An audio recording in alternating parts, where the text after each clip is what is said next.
Hey guys, welcome back to the American Dream Channel. This is your host, Steven Martinez. I'm here with a very special guest, my boy Kaiser. Thanks for coming, bro. Yeah, thank you for having me, brother. That's how you know it's going to be a good one. Dude, the last one we ended up with a nice clap, too. It's going to be a good one, brother. That's Beautiful. The telltale sign. So you're a managing partner for Blue Hammer Roofing. I know that. I guess for anyone not watching or someone who doesn't, I guess, know who you are, how would you describe where you are now and what brought you to your success? Sure. Yeah, it's a good question. Man, I'm a regular guy, man. I'm a regular guy who's given my life to my craft. I'm a guy that's accountable. I'm a guy that's disciplined. I'm a guy that believes in God. I'm a guy who wants to conquer the world, my friend. So if I had to sum me up in a nutshell, that's who I am. And thank God I've had the vehicle to be able to do that. I was in the fitness industry for 10 years. Got out of that, got in the roofing game, and it's been blessings since. So that's me in a nutshell.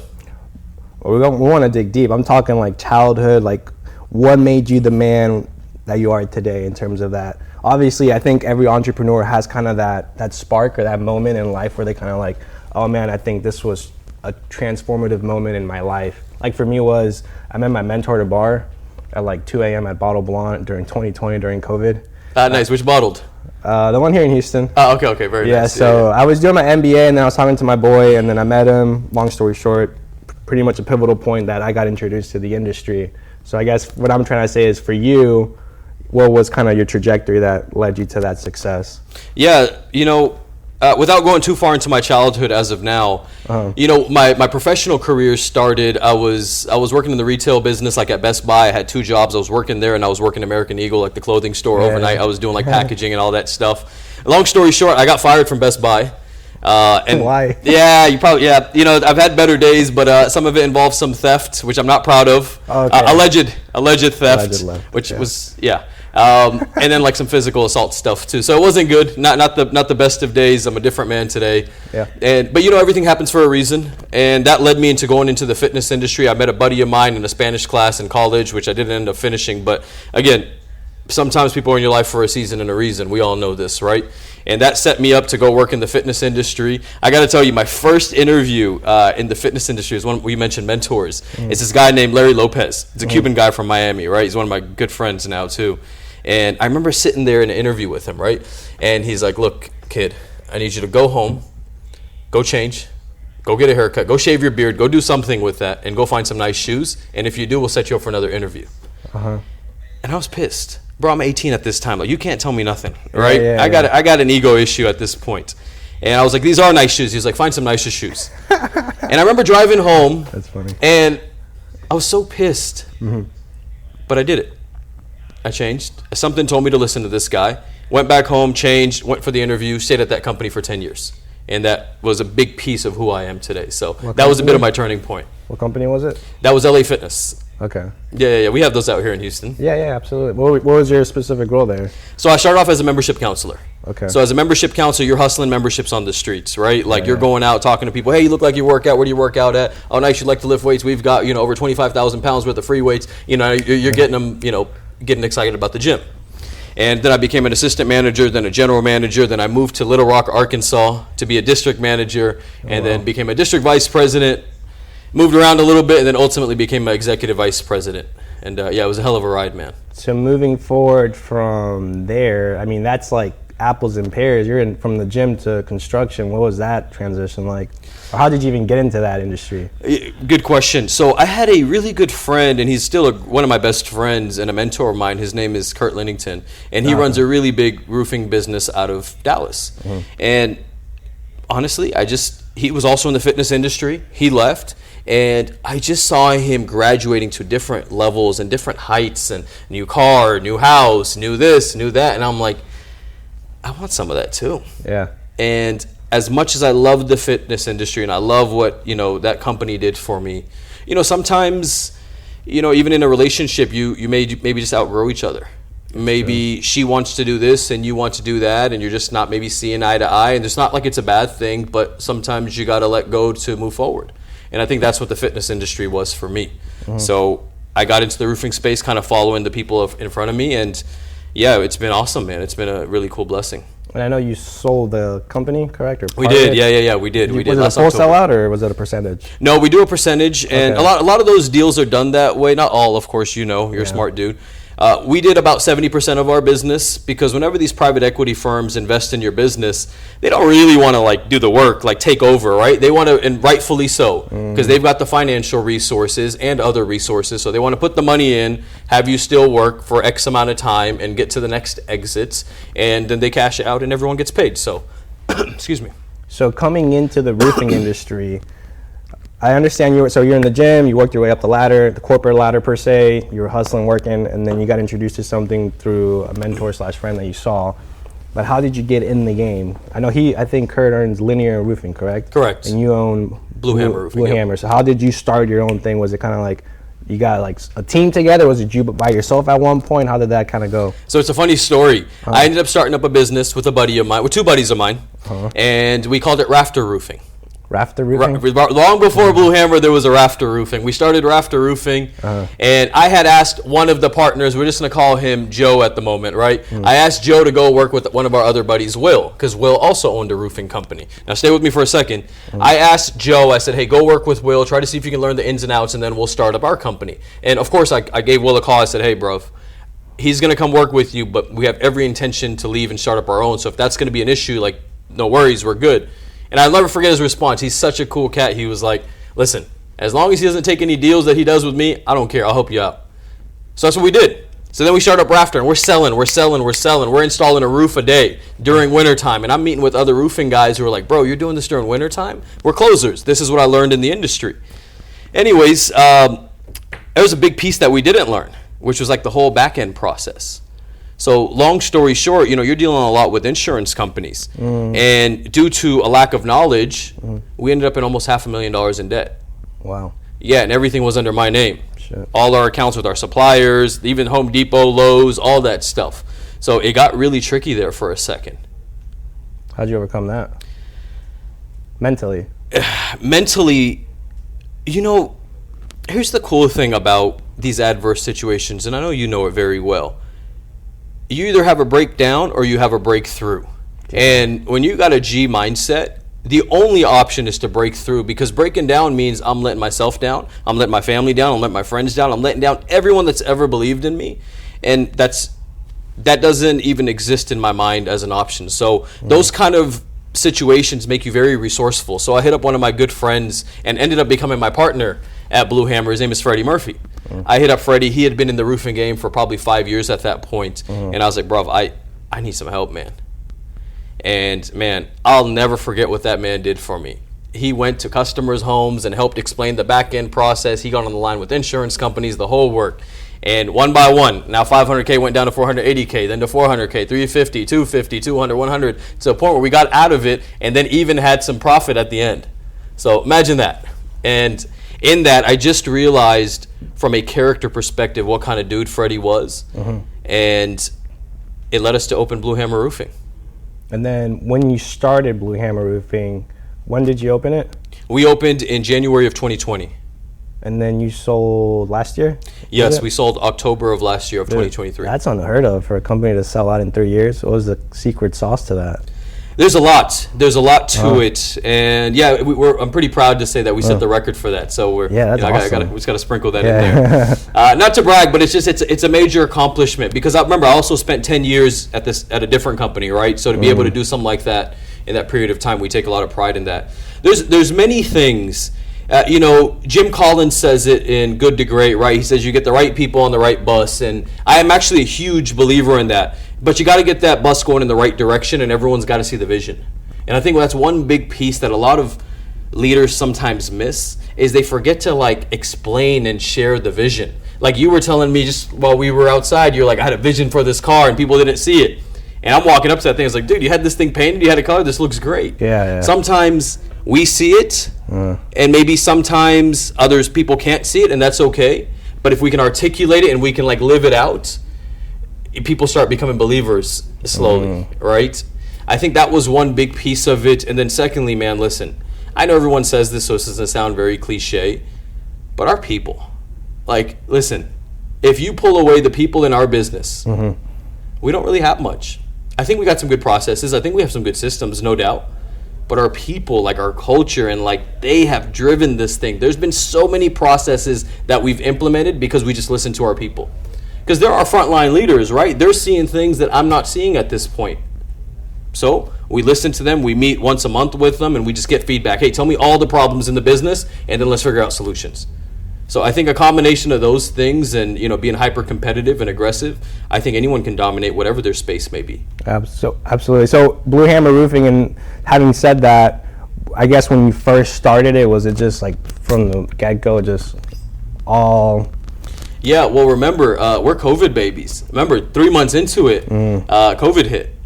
So we actually, so we were like, yeah, let's do this. And then we're like, what's this COVID thing? You can't go knock doors. But we were deemed to be, what was the term? Recession-proof. Yeah, recession-proof. Well, recession-proof too. But remember, there was like essential workers, people so you can still do it. Yeah. By definition, we were able to work. So that was a blessing in its own. Yeah. And blue-collar industry actually flourished during COVID. Yeah, it was. Here's what I remember. I'll never forget this. I remember all the guys coming and everyone was worried. Everyone was concerned. They're like, what are we going to do? Like, we can't really knock doors anymore. Like, and if we do, people don't want to open the doors. They're worried about this COVID thing. And I remember having a big meeting with everyone, and I was like, listen, guys, here's the good news. The good news is people are going to be at home. When you were knocking doors during the middle of the day, they were at work. True. So they're going to be home. That's one good thing. Secondly, they're going to be bored at home. They're going to want to talk to somebody. Yeah. They're going to want to do something. They're going to be, cabin fever, whatever it's called, right? Yeah. Thirdly, checks are being issued. People are getting more money than they've ever received in their life in some cases. So people have time, money, and they're bored. You just have to be a friendly personality, knock that door, show them some love, look after them. We'll make this whole process touchless, seamless. We can do it all digitally. We don't have to touch hands. And we'll make this a fun project. And that's the sale that we make with people. And I got to tell you, man, my people took that and they ran with it. And I think in leadership, that's how you got to be. Problem, solution. Everything can be flipped, right? And I think some companies saw that big problem, and unfortunately, they didn't make the necessary adjustments they needed to make, and we know what happened with some of them. Yeah. So I like how you say that too, because in essence, it's survival of the fittest, right? You have to adapt to survive, and that's just in any business. And I think COVID transitioned that a lot too, with not just the blue collar space, but any service, right? 100%. Having said that, the way you guys started off, COVID kind of catapulted that to more success, right? Yep. Now, within that frame, I guess for me, this is more of a question for anyone that's looking to kind of gain interest in terms of private equity firms that are looking to buy out companies and they're interested, but they don't know, they don't understand it. Within those 3 years of work, what is a private equity firm looking for when it comes to buying out a company? Is it just because, you guys are up and coming, or do you guys have the systems in place, or is it because of the team, or is it because of the results? Is it the numbers? What is it exactly? That's a beautiful question. I got a very straight up answer for that. There's a few things. EBITDA, you got to make sure your EBITDA number is as high as you can be for really your best interest, because they pay you a multiplier on your EBITDA. And it's like, well, what's EBITDA? EBITDA in a nutshell, just think of it in a very simple way, profit. Profit after taxes, right? After amortization, taxes, debt, etc. Get that thing high. Make sure your business is as profitable as can be. That is number one. If you don't have a profitable business, you can be doing $100 million in revenue. Yeah. But if your EBITDA is $5 million, $2 million, it's like there's nothing attractive about that. Yeah. It's money in, money out. Like, we're not doing much there. That's number one.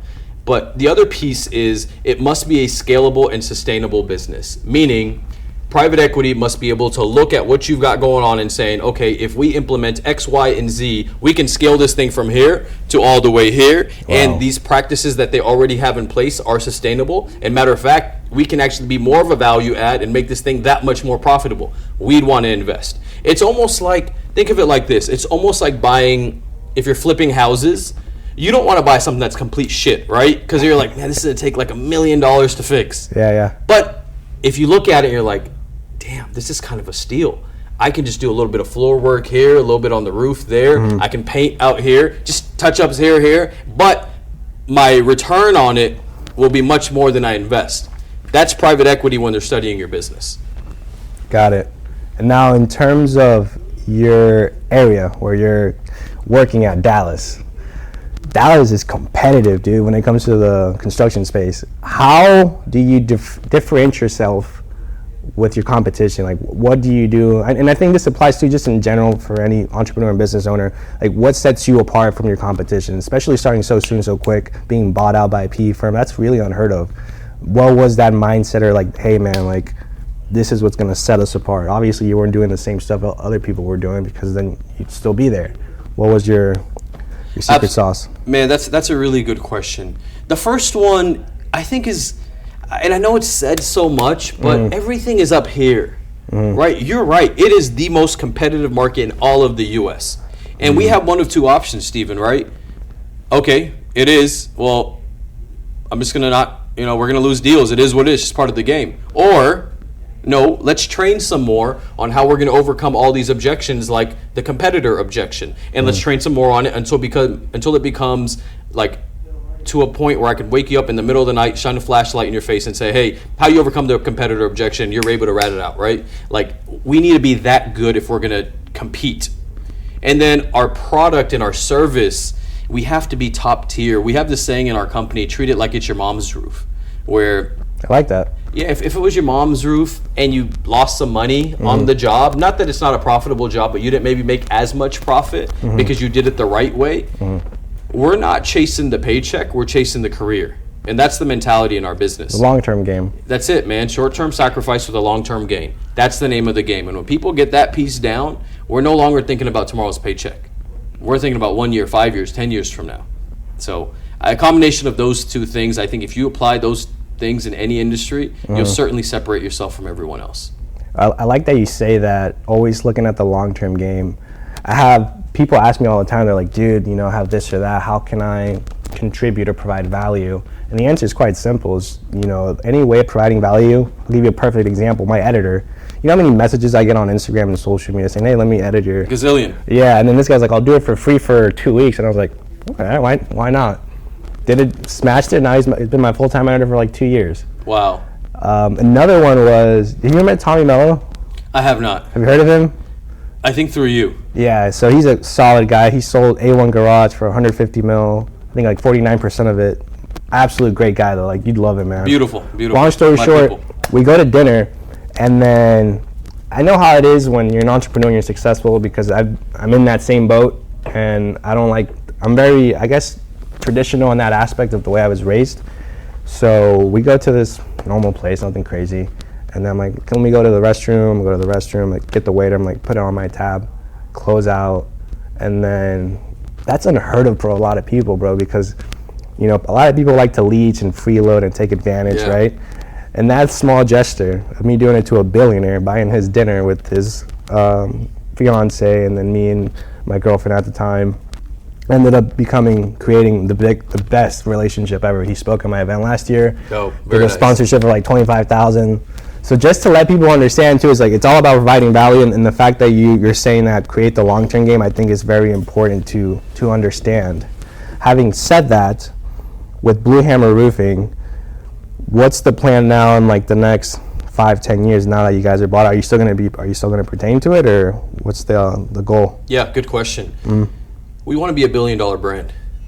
Like, the job's not finished for us, my friend. Like, bro, listen, we got in this thing to be the best of the best. One of our 5 core principles is the pursuit of excellence, and that's, we want to be the best of the best and second to nobody, period. Like, that's it.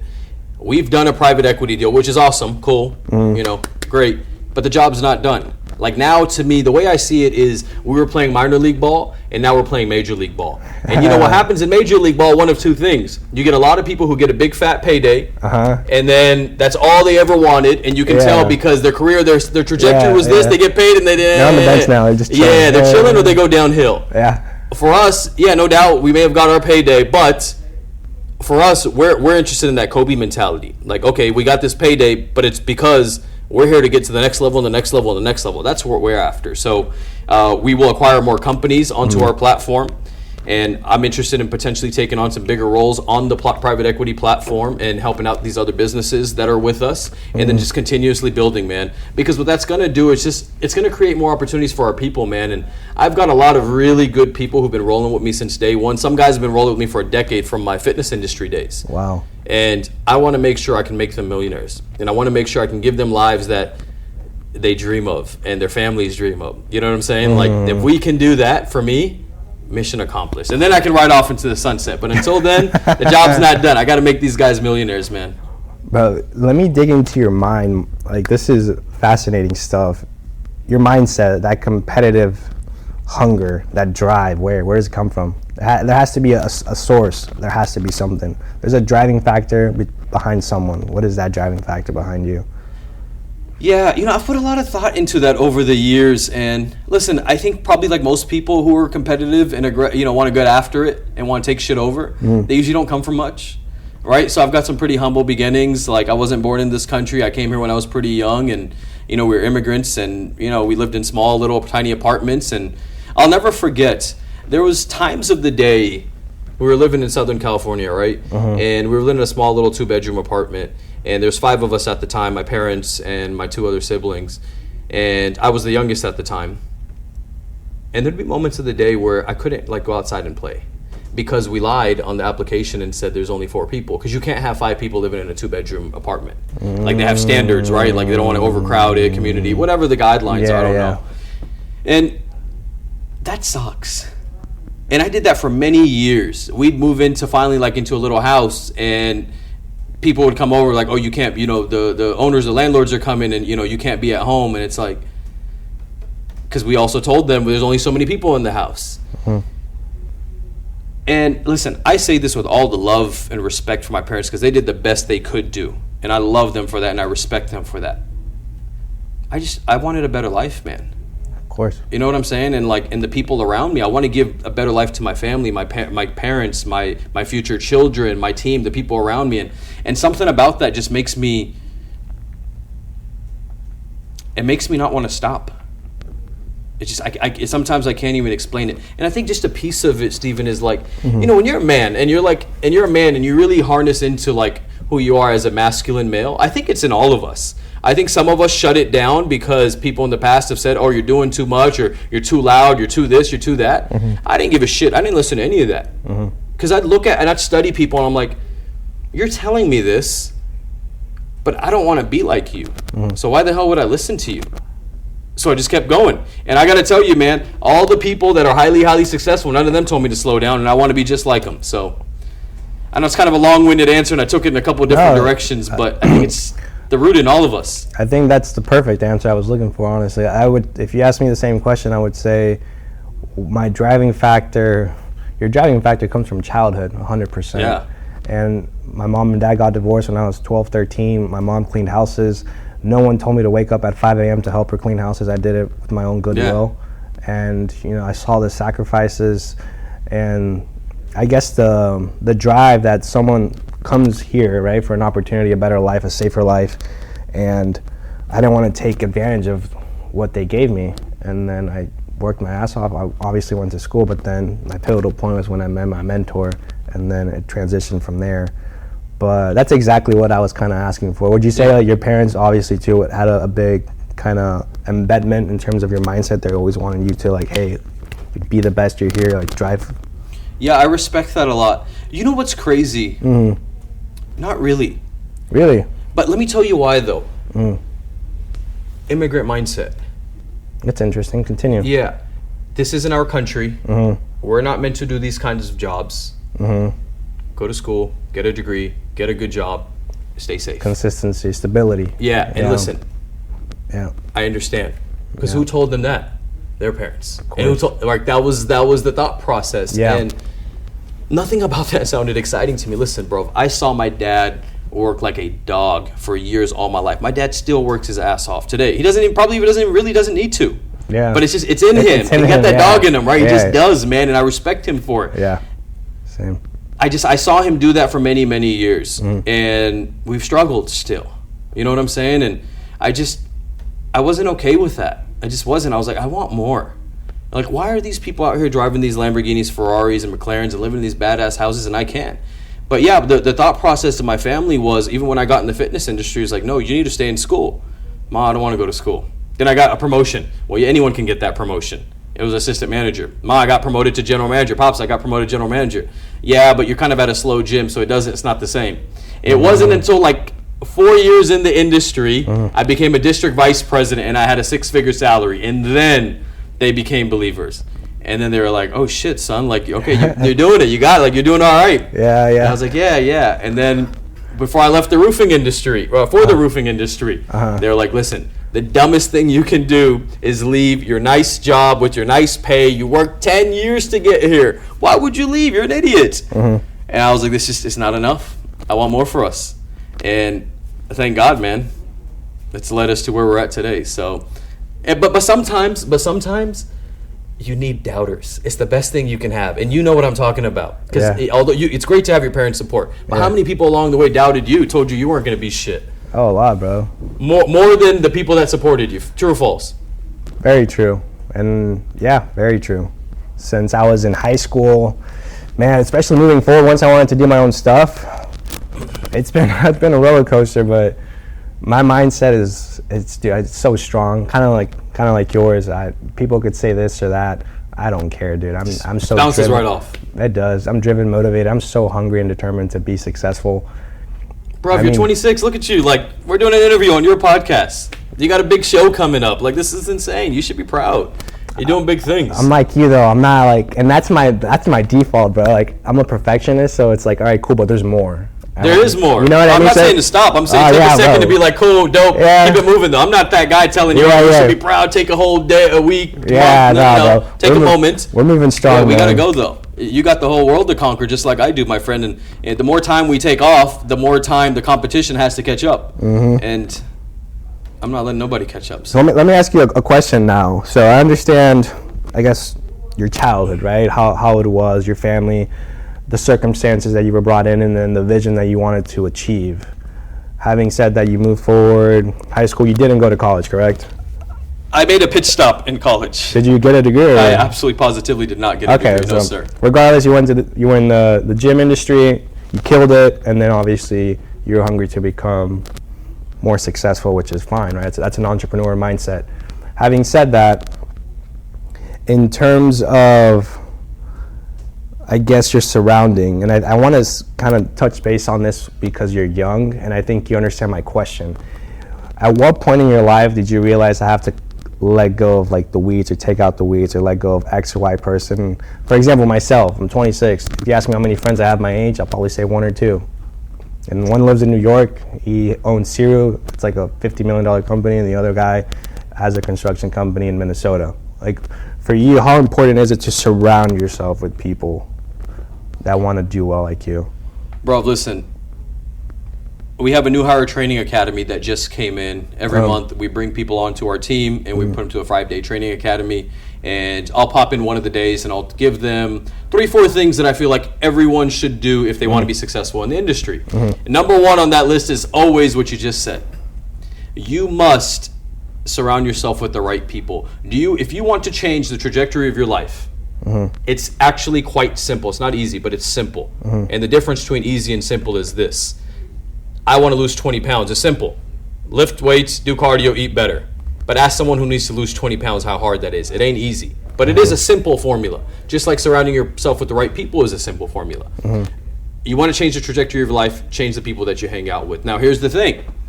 If you want to change the trajectory of your life, you want to hang out with people that are obviously doing much better than you, right? My thing is this. If they have the things that I want and or possess the attributes and traits that I desire, I want to be around them. Yeah. Simple as that, right? But here's the thing, though. Those people ain't just letting anybody in. That's true. And rightfully so. So here's what you got to do. You need to do one of 2 things. Like the kid you mentioned earlier, the editor. I say he's a kid, but the editor. What did he offer you? He said, hey, bruv, I will edit your videos for 2 weeks or for an extended period of time. Yeah. That's how he got close to you. So the best thing you can do if you want to get into a better circle, offer some form of value. Find where they're lacking value or an opportunity, add value. That's one way. The second way is if you've got the money, you got to go pay for mentorship, right? And in business, I'll use my business as an example, because maybe there's some roofing guys or sales guys listening. You want to study who's at the top of the charts, the top of the leaderboards. Who are the top salespeople? Who are the top leaders, right? Simple as that. Find those people and then figure out how you can be a value add. Because if you want to go hang out with them and you are slowing them down, they're not interested in hanging out with you, because they're already moving at 100, and now they have to take care of you. Now they're moving at 95. You have now devalued them. You must be an addition to that value. An asset. Correct. Absolutely. You got to take them from moving at 100 to 105. How do you do that? Try to outwork them. Give them some competition. Doesn't mean you outperform them immediately, but let them see that you are willing to outwork them. You're willing to outstudy them, and watch how they're like, all right, kid, come here. And so literally, bro, everything can change in your life just by changing the people that you hang out with. I've been blessed throughout pretty much for many years. Like, once I got serious in the fitness industry, I didn't have any friends that were my age. I'd be getting hit up for parties. Let's go here. Let's go do this. I can't, bro. Got to be up early at 8 a.m. Priorities. Yeah. And some people are like, oh, you did it in 3 years. No, I did it in 13 years. I gave 10 years to that game, and then right, and then I gave the rest of it to this game, and it's like that's what got us there. So it's literally everything, and you know this very well. What are the other four? You said there was 5 whenever you do it. I'm just curious. Yeah, absolutely. So the first one is surrounding yourself with the right people. The second one is, again, another cliche one, be the hardest working person in the room. Just because you can create luck by doing that. Yeah. Right? You can create luck by doing that. And I'll give a door knocking example. Let's say most people at 6 p.m., you've been knocking doors all day, and now you want to go home. Because it's the right thing to do. You're tired. You've been working for 8 hours. But you keep going. You go till the sun goes down. It's 8 o'clock, and you knock that final door, and someone opens the door like, wow, I've been looking for a roofer. And some people will say, oh, he got lucky. His hard work is what created that luck, because you went home. Matter of fact, if you stayed, you would have had that luck. So being the hardest working person in the room gets you a different level of success and a different level of respect, because everyone admires the things that they are not. And when you're not the hardest working person in the room, you admire that person. You may hate off of them, but you do respect them. You may not like them, but you do respect them. And I think that's very important. The other thing I tell people, especially in sales, don't take anything personal. And don't get high with the highs and don't get low with the lows. You got to be here. Right? Because if you're high with the highs, here's what happens. Your paychecks follow. When you're winning and you're excited, your paychecks are up to here. But then when you're sad, depressed, angry because shit ain't going your way, your paychecks are down here. So your whole career is a roller coaster, because everything's based off your emotion, meaning there's no discipline involved. And I just don't believe in living a life that way. And so being even keel, man, is just, it's everything. If you can't be even keel, people will play you like a fiddle. You'll be blown around with the wind, and just not a good way to live for any individual who's trying to be successful. And then the fourth one is, the Japanese have a saying, and it's called shoshin, and it means having a beginner's mind. If you remain a student of the game, regardless of where you are at in life, and you are learning from people who are doing better than you and have the attributes and traits that you desire, you'll continuously grow. And sometimes that means you need to pick up that damn book and you need to read it. Sometimes it means you need to audiobook it. Sometimes it means you need to go try to take someone out to a dinner and pay them for that dinner for their time so you can learn. Because those people are thinking different than you. You may think you're at a certain level, but I promise you there's a level higher. There just always is. So a lot of people find a level of success and then the ego gets in the way, and that's it. Now they're not students of the game. Now they got it all figured out. Now you can't tell them shit, and it's game over. And literally their career was here. I've seen it happen so many times in front of me, man. And I said 5, but those are the 4 things. You touched base on a really important note that I think is important, that I think sometimes could be the downfall of a lot of successful men, which is ego. Yeah. I don't know if you have, but in general, when it comes to ego, how do you deal with that? How do you manage that? Were you ever in a situation where you kind of had to give yourself a reality check? You're like, damn, okay, I need to. Yeah, bro, listen, that's a really good question. So for many years in the fitness industry, I was dominating as a general manager, right? And that's the position that you're in before you become a vice president. I couldn't get promoted. But I was number 1 in the country, in the state. I was dominating like month in, month out. And I couldn't get promoted. Do you know why? Although I could perform, and hit the numbers and get the job done, you couldn't tell me nothing. Meaning I was not coachable. My ego was too big, and for that reason, the people above me didn't want to promote me because they knew if I would have gotten promoted, I would have ran my own show, would have been the Kaiser show, and that's not what they wanted. I needed to comply with company standards and policies, etc., and that's not okay. It cost me a couple years before I got promoted for just my ego alone. How'd you change that? You know, I had a couple good mentors along the way that really got in my head and were like, listen, man, I need you to know you're doing a really good job, but you ain't shit. Straight up, you ain't shit. You walk a certain kind of way because you think you're the shit. You talk a certain kind of way because you think you're the shit. You ain't shit. There's guys out there that are much better than you. And you think you're much better than what you actually are. And if you ever want to get promoted, you ever want to be something special, you need to cut that shit out. And I had to hear that a few times. It wasn't just one conversation. And it's some of the best advice I ever got.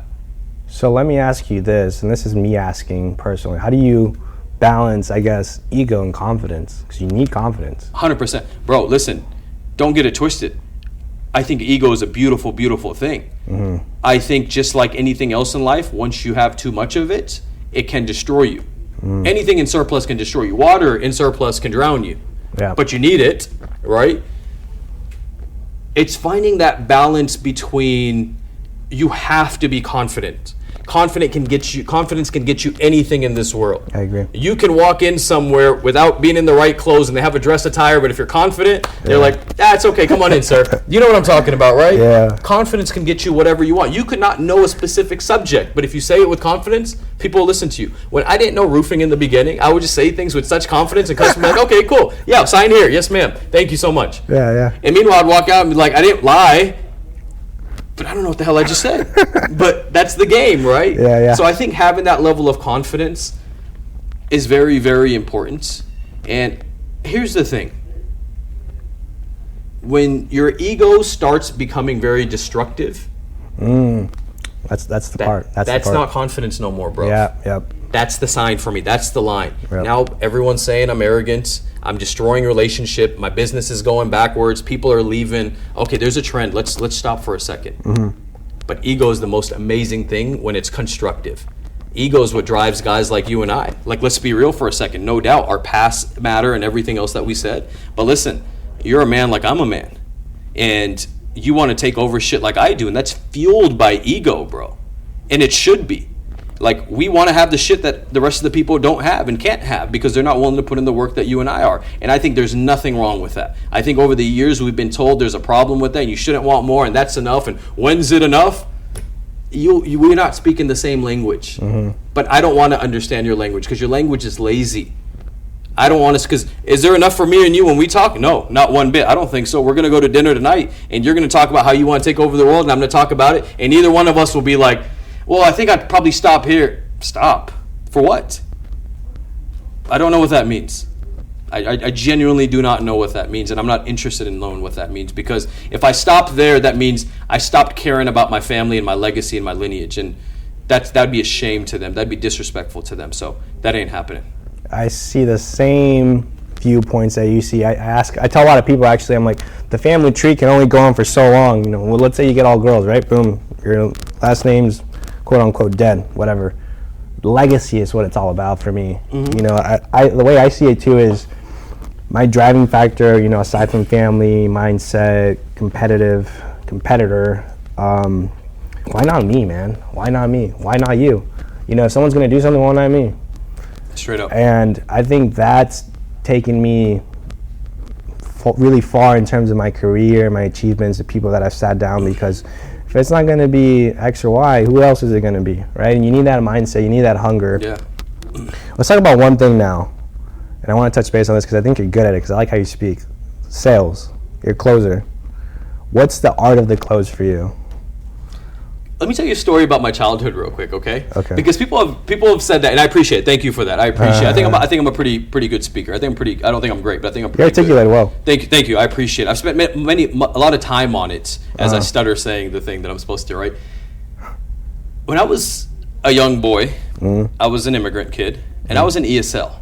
I was too. Were you really? Okay, my man, beautiful man, good. I was in ESL, bruv, and I don't know about you, but I was bullied in ESL, which is wild because it's like, it's English second language, right? That's what it stands for. Yeah. All these fucking kids knew English. I swear to God. Like, how do you get picked on for English second language when everyone's supposed to be in that class and these guys speak English? It made no sense to me. So I got bullied. I got made fun of.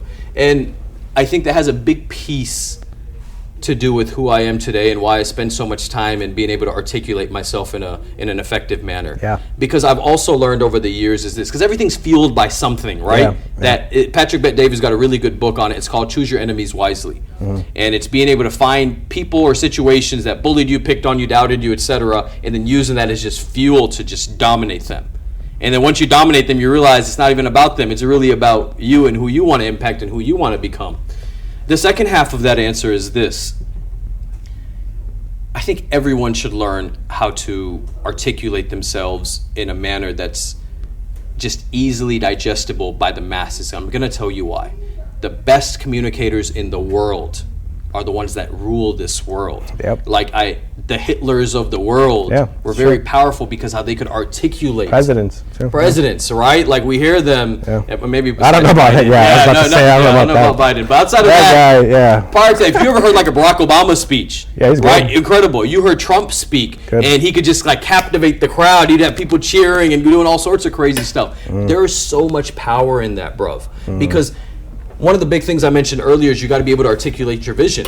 Well, if you can't articulate yourself well in an English language or whatever your language is and wherever you're living, how are people even going to understand? You may see it up here, but if you cannot speak it well, how are you going to get other people bought in? And by speak it, I don't just mean words. It's how you say it, right? It's how you paint the picture. You got to be like Picasso with that shit. Like you need to have every vivid detail possibly known to man when you explain these things. Like even if you're in a relationship, right? And you're with your lady. I once had this happen.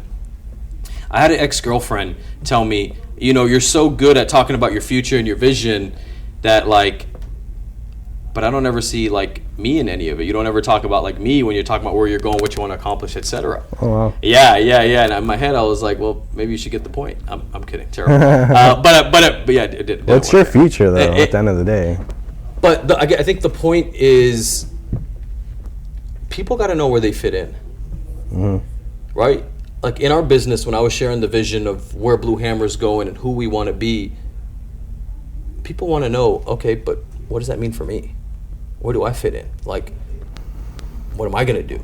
And if you can't articulate that to people or your customers on when you sell them the service or the product or whatever, what does that mean for me? That's the first question everyone asks, right? What's in it for me? If you can't articulate that to people, you're losing customer base, you're losing a following, you're losing potential employees and people to impact. I think everyone should even spend money on courses to go speak better and communicate better, especially if this is the only language that you speak, right?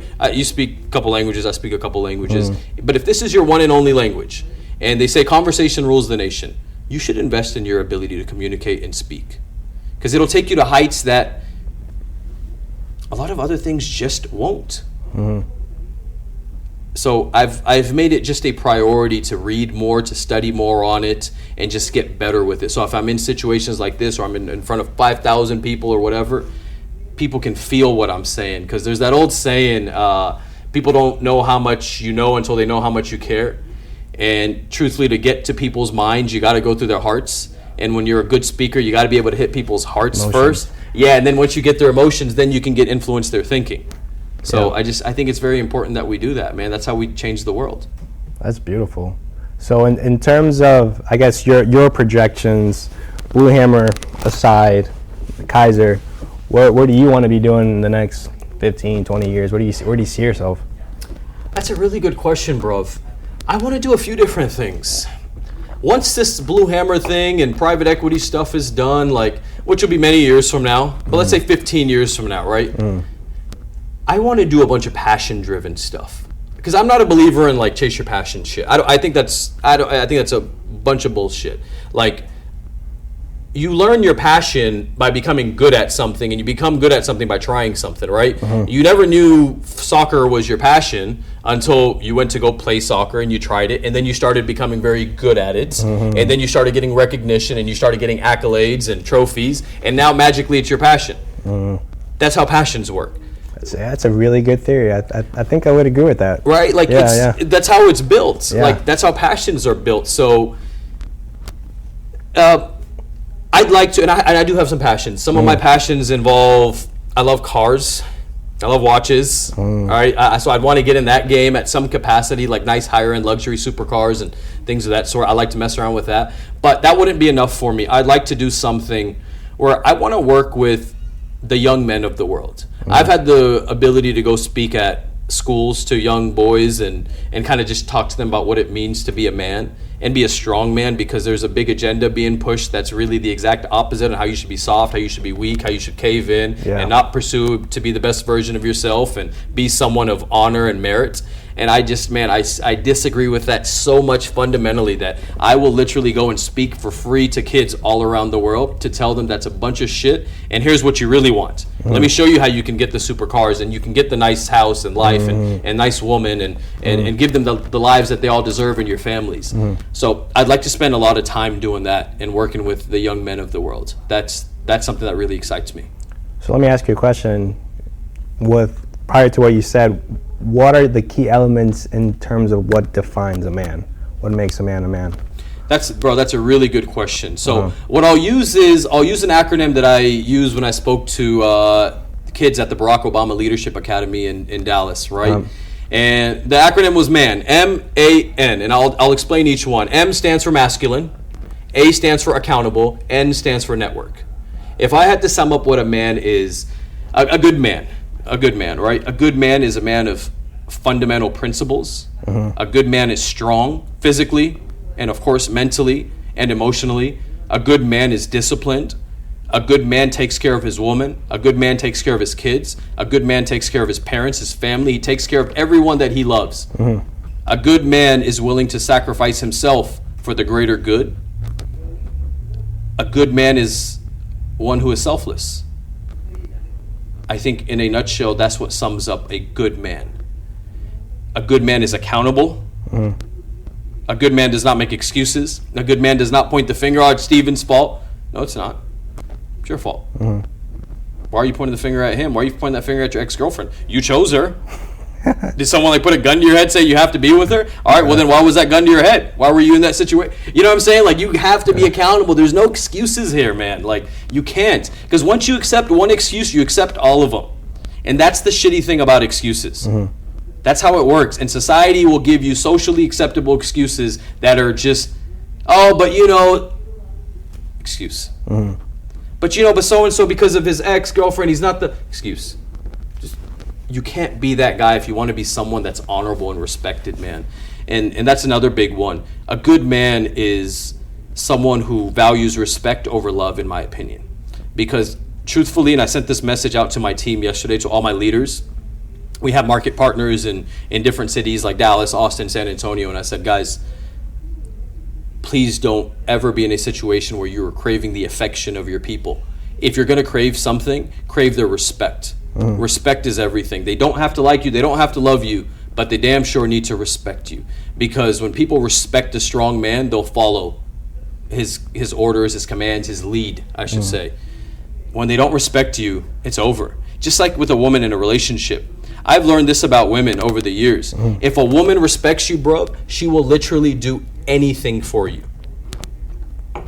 If the moment you lose respect, that relationship is done. It's over. She will still love you and she will still care for you. But if she's lost respect for you, she is now capable of cheating on you. But not if she respects you. If she respects you, she'll never do something of that sort.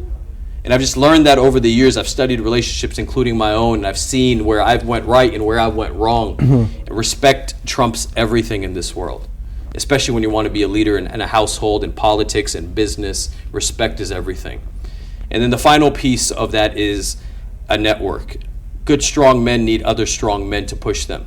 I gave an example on a podcast I was on weeks back. And since the beginning of the year, I've been working out with two guys that are bigger and stronger than I am, and they weigh more than I am. But you best believe I'm doing damn near all the same exact amount of weights as they are. Part of it's because I'm a dog and I'm competitive.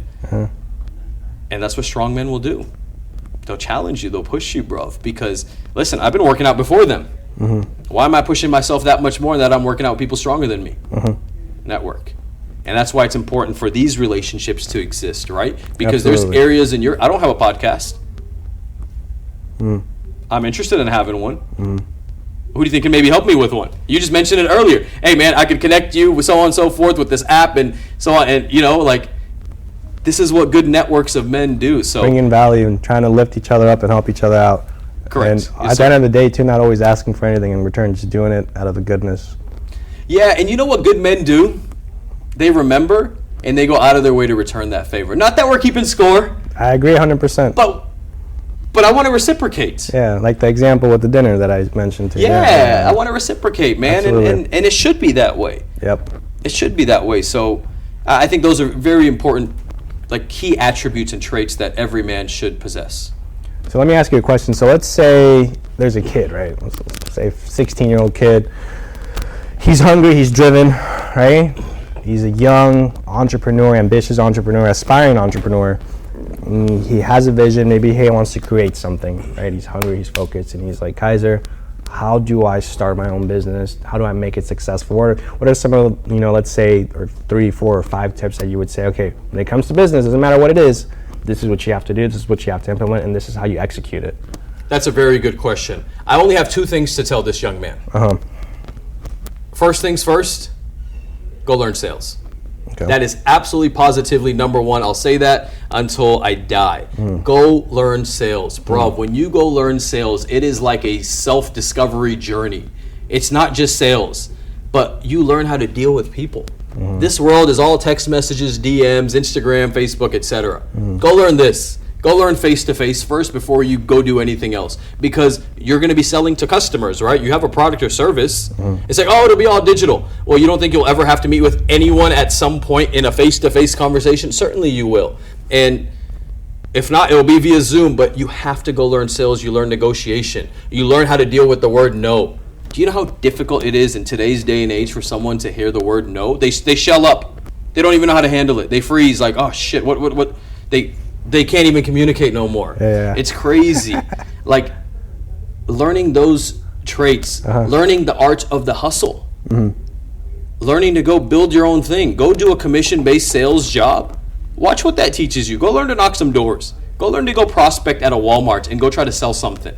Yeah. You will build so much self-confidence, because then at some point you're going to want to go talk to a girl.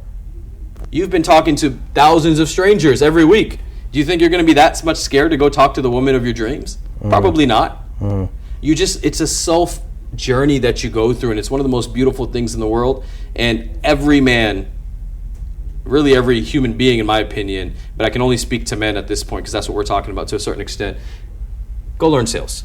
That's number 1. 2, go find a mentor in whatever you're doing. You have to. Bro, mentors help you collapse time. They help you save heartache, headache, and time. They really do.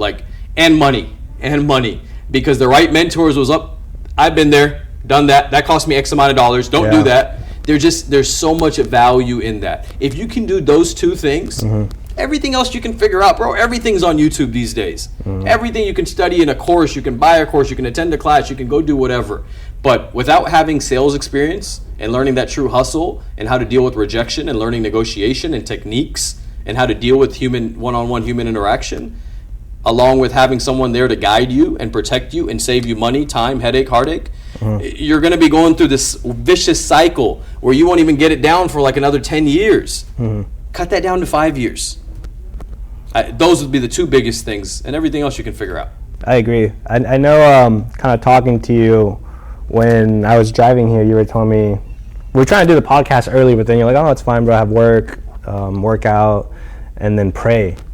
So I want to touch a little bit on that. How important is prayer God in this circumstance in terms of your life? How important has he been? Man, listen, bro. Having God as your ally, you can't be stopped.